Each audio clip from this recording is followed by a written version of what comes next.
نبی اکرم صلی اللہ علیہ وسلم کا آخری وقت ہے، اس دنیا سے جانے والے ہیں، انتقال میں 2 یا 3 دن باقی رہ جاتے ہیں۔ آپ فرماتے ہیں لوگوں اگر میرا کسی کے اوپر کوئی قرض ہو تو وہ آج لے لے، قیامت کے دن میں نہیں دے سکتا۔ انتقال سے 2-3 دن پہلے لوگوں اگر میرے اوپر کسی کا قرض ہو تو وہ 2-3 وہ مجھ سے لے لے۔ ایک صحابی اٹھتے ہیں اور کہتے ہیں کہ اے اللہ کے نبی میرے 3 درہم ہیں آپ کے پاس۔ اللہ کے نبی صلی اللہ علیہ وسلم نے ایک صحابی کو حکم دیا کہ 3 درہم اس کے ادا کر دیے جائیں۔ اس صحابی نے اسی وقت ان کے 3 درہم دے دیے۔ آپ نے فرمایا لوگوں جب میری روح قبض عنصری سے پرواز ہو جائے، جب میرا انتقال ہو جائے تو میری نماز جنازہ سے پہلے پوچھ لینا کسی کا کوئی قرض تو نہیں ہے، کسی کا کوئی قرض تو نہیں ہے۔ اگر کوئی ملتا ہے تو اس کا قرض ادا کر دیا جائے، اس کے بعد میرا جنازہ پڑھایا جائے اور پھر مجھے قبرستان میں دفن کر دیا جائے۔ مجھے غور کیجئے میرے بھائیو، یہ وہ ہستی کہہ رہی ہے جس کے لیے ہم مقام محمود کی دعا کرتے ہیں ہر نماز کے ہر اذان کے بعد۔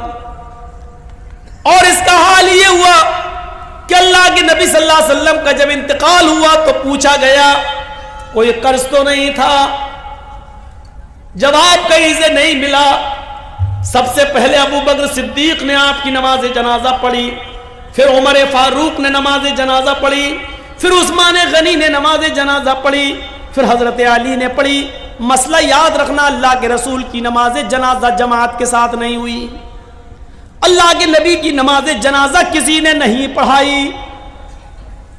حجرے میں تھے، ایک ایک کر کے لوگ آتے گئے پڑھتے گئے۔ پہلے ابو بکر صدیق نے پڑھی، پھر عمر فاروق نے پڑھی، پھر عثمان غنی نے پڑھی، پھر حضرت علی نے پڑھی، پھر ایک ایک صحابہ بعد میں آتے گئے پڑھتے گئے، ایک ایک کر کے پڑھتے جاتے نکلتے جاتے، یہاں تک کہ بعد میں عورتوں نے بھی نماز جنازہ پڑھی اور سب سے لاسٹ میں بچوں نے نماز جنازہ پڑھی۔ اسی کو پڑھتے پڑھتے اور لوگ دیکھنے آتے تھے۔ اللہ کے نبی صلی اللہ علیہ وسلم کو تقریباً آج کے موجودہ ٹائم کے لحاظ سے 32 آورز انتقال کے بعد 32 گھنٹے تک آپ کو دفنایا نہیں جا سکا۔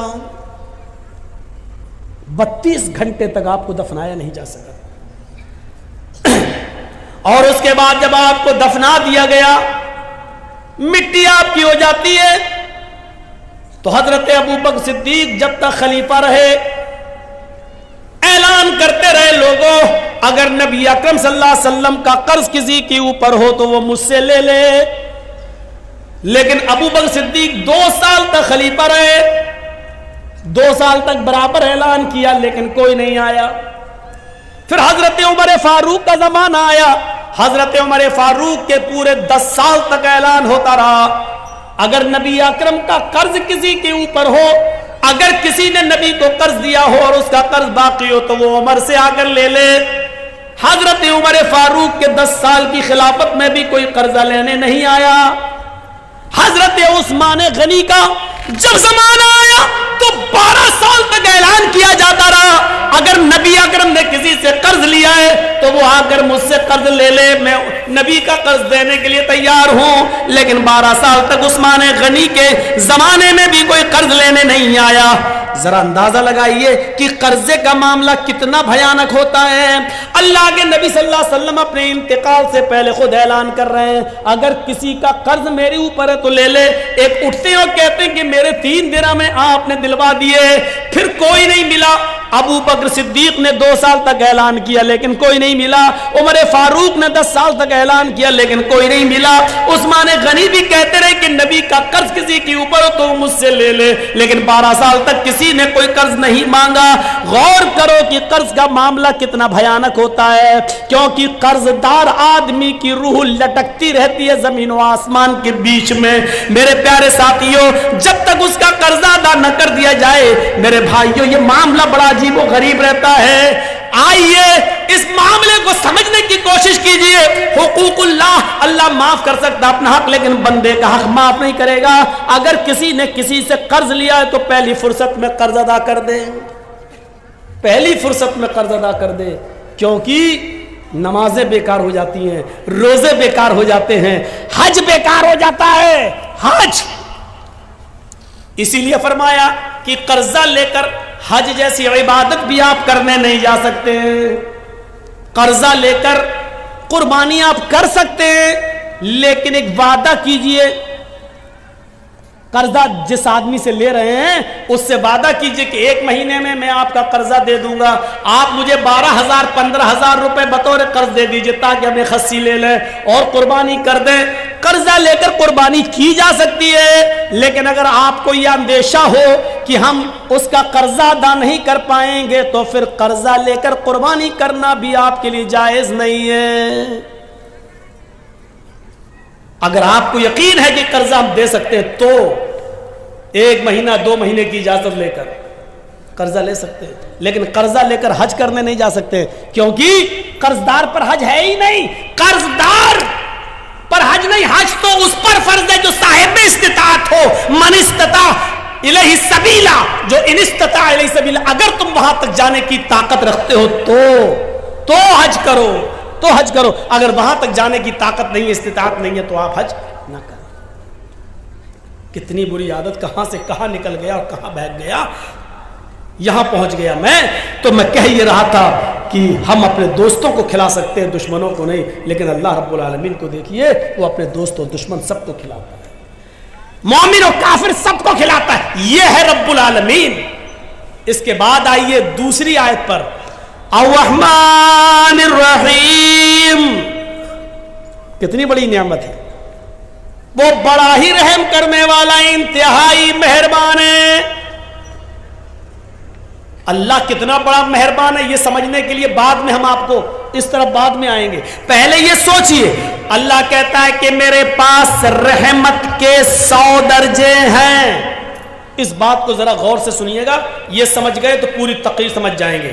اللہ نے کہا میرے پاس رحمت کے 100 درجے، اللہ نے کہا مطلب اللہ کے نبی نے کہا، اللہ نے فرمایا، یعنی حدیث قدسی، اللہ کے نبی فرماتے ہیں کہ اللہ نے فرمایا میرے پاس رحمت کے 100 درجے ہیں۔ دنیا میں جو تم رحم و کرم، محبت و الفت دیکھ رہے ہو، یہ ایک درجہ میں نے دنیا میں اتارا ہے، رحمت کے 100 درجوں میں سے صرف ایک درجہ میں نے دنیا میں اتارا ہے، 99 درجے میں نے اپنے پاس رکھے ہیں۔ اب میں کسی سے پوچھوں رحمت کے کتنے درجے ہیں؟ 100، اور دنیا میں اللہ نے کتنا درجہ اتارا ہے؟ ایک، صرف ایک۔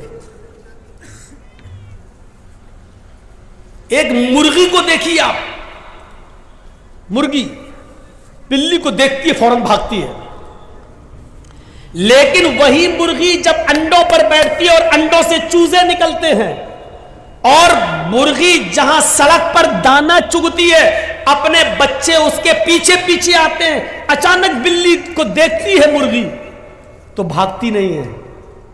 اب آپ دیکھیے وہ مرغی اب بھاگ نہیں رہی ہے، کیونکہ جانتی ہے اگر میں بھاگوں گی تو میرے بچے مارے جائیں گے۔ وہ مرغی اپنے پروں سے کھول کر اپنے بچوں کو سمیٹتی ہے اور بلی کے سامنے سینہ تان کے کھڑی ہو جاتی ہے۔ اس مرغی کے اندر اپنے بچوں کی محبت اور اپنے بچوں کی الفت کے لیے پروں کا کھول دینا اور اپنے بچوں کا سمیٹ لینا، یہ اسی ایک درجے محبت کا حال ہے، یہ اسی ایک درجے محبت کا حال ہے، 99 درجے نہیں۔ ایک کتیا جب اس کے بچے پیدا کرنے کا وقت آتا ہے تو آپ دیکھیے کتیا بھی ایسی جگہ تلاش کرتی ہے کہ ہم اپنے پیٹ سے اپنے بچوں کو جنم دے سکیں جہاں دوسرے کتے نہ پہنچ پائیں اور خطرناک جانور وہاں پہنچ کر ہمارے بچوں کو مار نہ ڈالیں۔ آپ نے دیکھا کبھی وہ کتیا بھی ایسی جگہ تلاش کرتی ہے جہاں اس کے بچے محفوظ رہ سکیں۔ یہ محبت اس کتیا کے اندر کس نے ڈالی؟ ایک بکری کو دیکھیے، ایک گائے کو دیکھیے، ایک بھینس کو دیکھیے، جب وہ بچہ جنتی ہے تو کتنی غلاظت اور گندگی اس بکری کے بچے کے اندر ہوتی ہے۔ وہ بکری، وہ بھینس، وہ گائے جب بچہ پیدا کرتی ہے تو اپنی زبان کھول دیتی ہے اور اپنے بچے کے جسم پر لگی ہوئی گندگی کو اپنی زبان سے چاٹتی ہے اور اپنے بچے کو کھڑا کرنے کی کوشش کرتی ہے اور پھر اس بچے میں روح پھونک دیتی ہے۔ اور پھر آپ دیکھیے جب بھینس یا گائے کا مالک اس گائے کے دودھ کو دوہتا ہے تو گائے اور بھینس اپنے بچے کو پلانے کے لیے تھوڑا سا دودھ اوپر چڑھا لیتی ہے، تصور کرو۔ اور جب اس کے بچے کو چھوڑا جاتا ہے تو فوراً وہ گائے اور بھینس دودھ کو نیچے اتار کے اپنے بچوں کو پلاتی ہے۔ یہ محبت، یہ الفت اس گائے کے اندر، اس بھینس کے اندر، اس بکری کے اندر کس نے رکھی ہے؟ یہ اسی محبت، اسی رحمت کے ایک درجے کا حال ہے، اسی رحمت کے ایک درجے کا حال ہے۔ اور سنیے، جس نے 99 درجے اپنے پاس رکھے ہو وہ کتنا مہربان ہوگا۔ ایک بکری جب اپنے بچے پر اتنا مہربان ہے، ایک کتیا اپنے بچے پر اتنا مہربان ہے، ایک مرغی اپنے بچوں کے لیے اتنا مہربان ہے، تو سوچئے یہ ابھی ایک درجہ ہے، ابھی ہم انسانوں پر نہیں آئے۔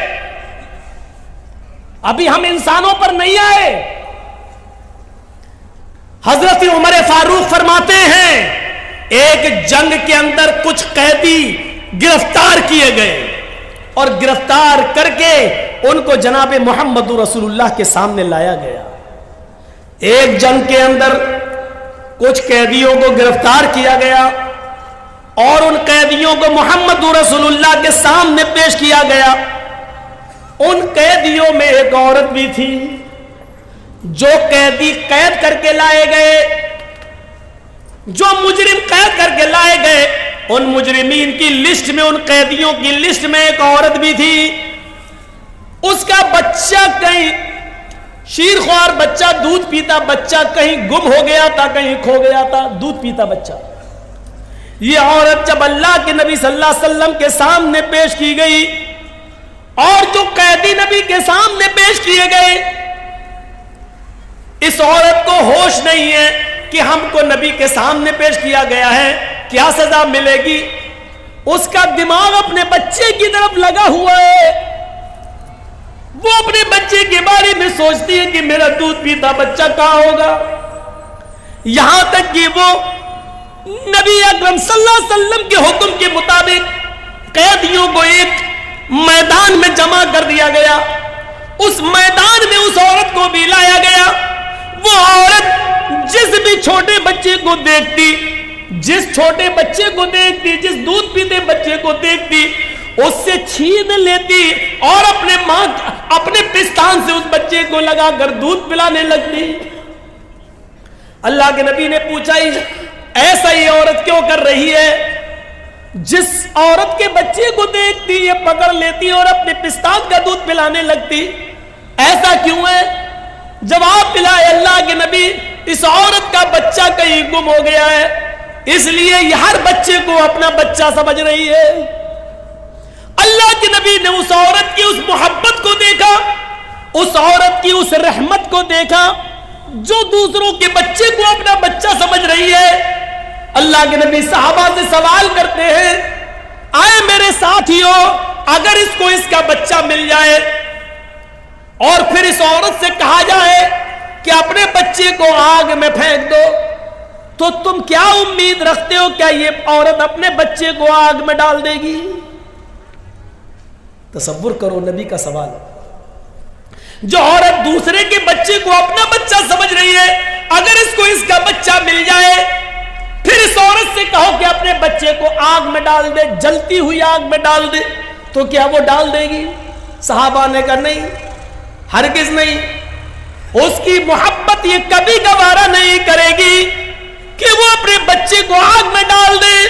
اللہ کے نبی فرماتے ہیں میرے ساتھیوں، رب کی رحمت کے 100 درجوں میں سے ایک درجہ رحمت کا یہ حال ہے کہ وہ اپنے بچے کو آگ کے حوالے نہیں جس کے پاس 99 درجے رحمت ہو وہ قیامت کے دن اپنے بندے کو جہنم کی آگ میں کیسے ڈالے گا؟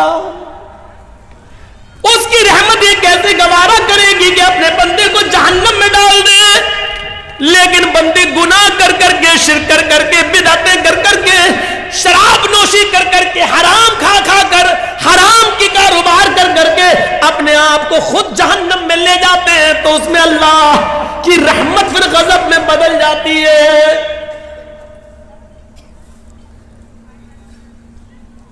ورنہ رب کی رحمت یہ گوارا نہیں کرے گی۔ جس کے پاس 100 درجے رحمت ہو وہ کیسے گوارا کرے گا کہ میرا بندہ جہنم میں جائے؟ آپ ایک مثال کو سمجھنے کی کوشش کریں۔